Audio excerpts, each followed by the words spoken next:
did you say? You think Wakanda's gonna be okay? Like the movie?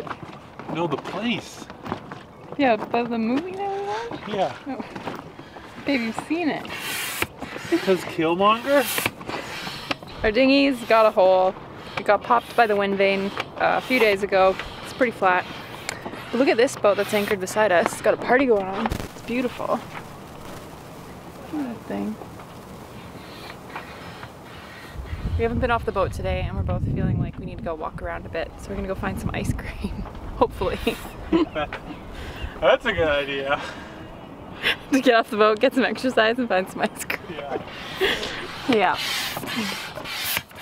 Get her on plane. If we lean forward enough, we can actually surf the wave. Yeah! There we go. Oh, that looks so awesome! The light.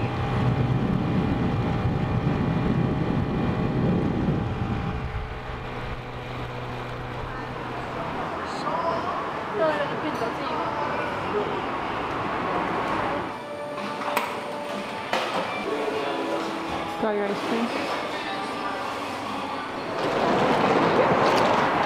No! Oh my goodness. You want to taste mine? What is that? It's such a butt.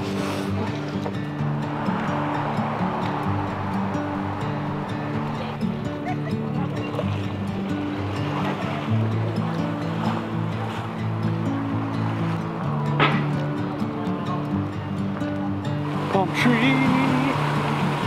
Palm trees.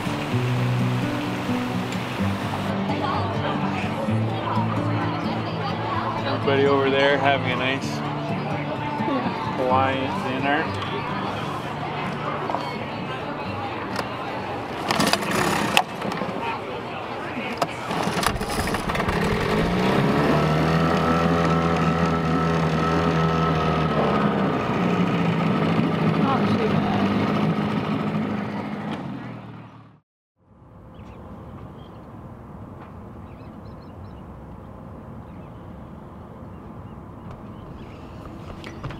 So unfortunately, I think that bit of sunrise is all we're gonna get for sunshine today.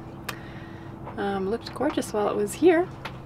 Today our boat is a disaster, so I'm cleaning it up. Lyndon is working on the wind vane, and Richard is gonna come over and just look at ours and just see, you know, if there's something wrong with it, if it's whatever, if it needs help just to work better. So I'm excited about that. Get that thing working. He's doing a little work on it now. Richard's on his way.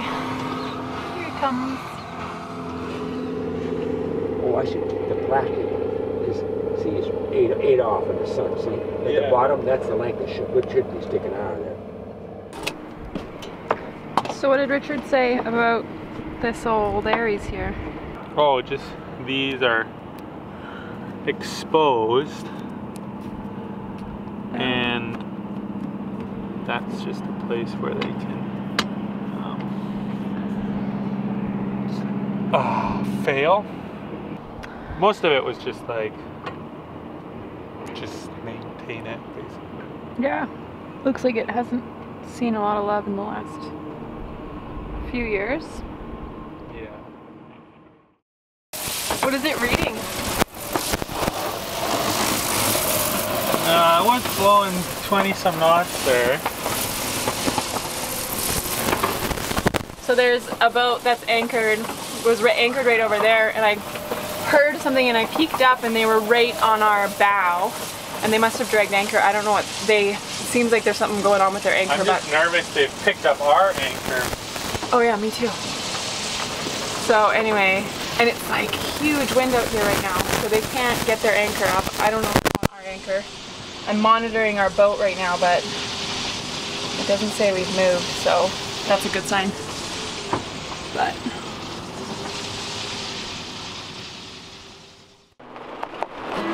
well, all of a sudden it is crazy windy and raining like a dog out there. like a Duh. Whatever that means. But it's awesome! At least it's not cold.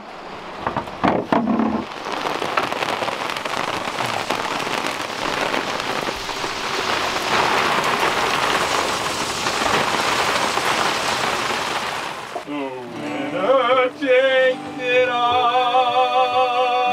The losers standing small beside the victory. That's her destiny. Whoops.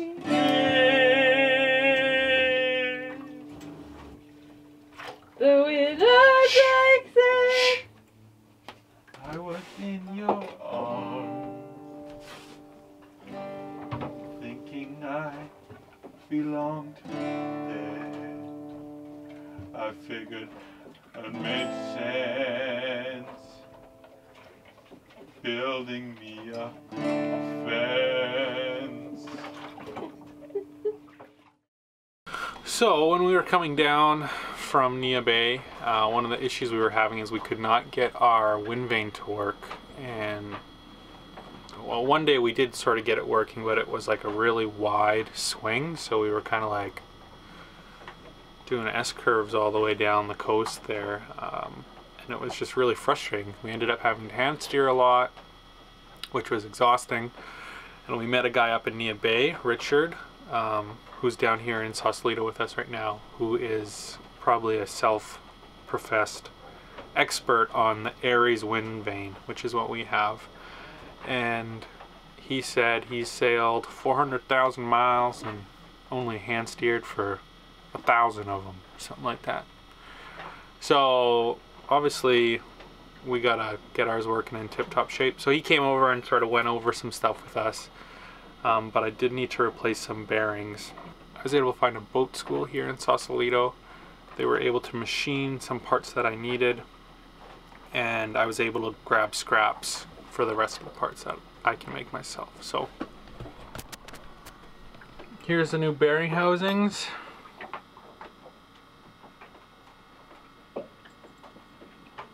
Out of some Delrin plastic. They go in there. And then here's all the needle bearings, which I still have to clean and just go over. They all fit in there. So I just got to clean up this bore, clean all the sharp edges off here, make sure everything's smooth, and then I'll probably epoxy that in or something.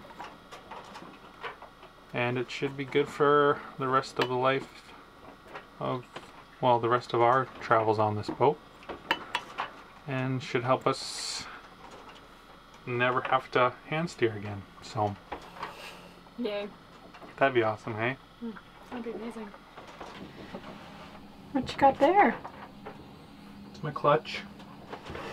Tell me about it.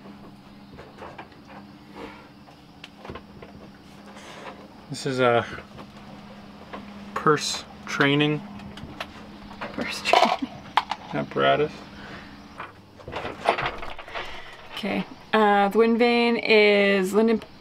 We got new pieces machined, and he cut new pieces out for, I don't even know where they go on it. Well, I know it. Anyways, whatever. But we're gonna put it back on, and we really hope we don't drop anything.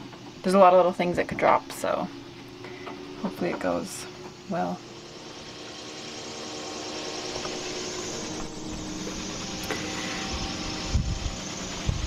So nothing was dropped into the water, which is great. And so we just put the wind vane back together, and we're just testing it. There's a little bit of wind now. It seems to be moving better.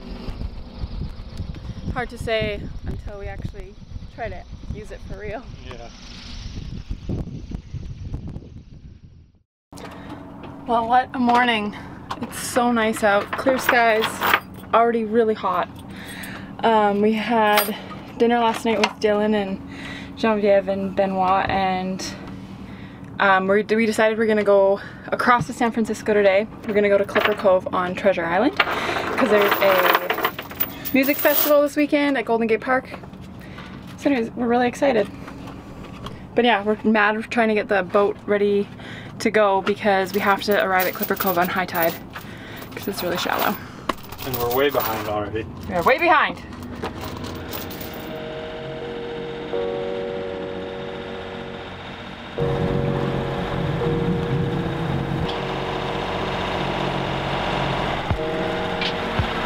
That's a lot of boats.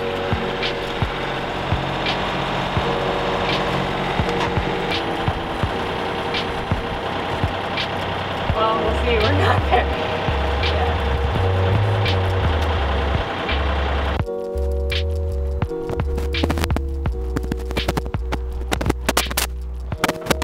Made it here. We didn't really get to sail. Did a little bit of motor sailing, but it's a little too calm. So we are gonna go head out with our friends and go to this folk festival. So it should be a good time. And yeah, it should be fun.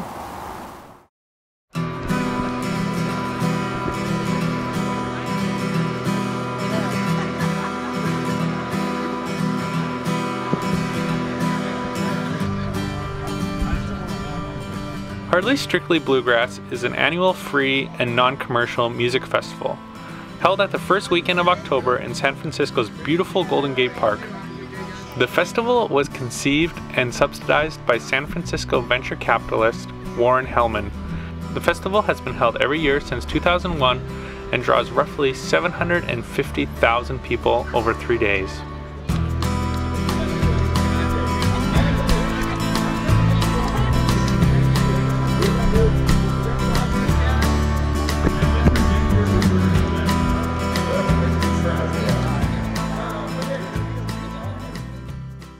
We hope you guys enjoyed that episode, and we have some big news.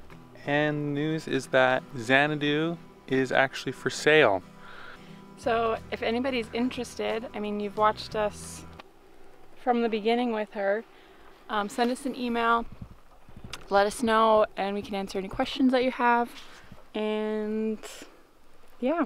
Yeah, so there'll probably be a link to an ad in the description. And yeah, we're gonna put the boat on the hard in May in Guaymas, and so you can either come and get it for November for the start of that cruising season, or you can cruise the Sea of Cortez in the summer, which is supposed to be gorgeous. Yeah. So we hope one of you guys are interested. We'd love to go for it. We'd love for it to go to somebody who wants to adventure some more. She's a good adventuring boat. So yeah, let us know. Anyways, have a good day.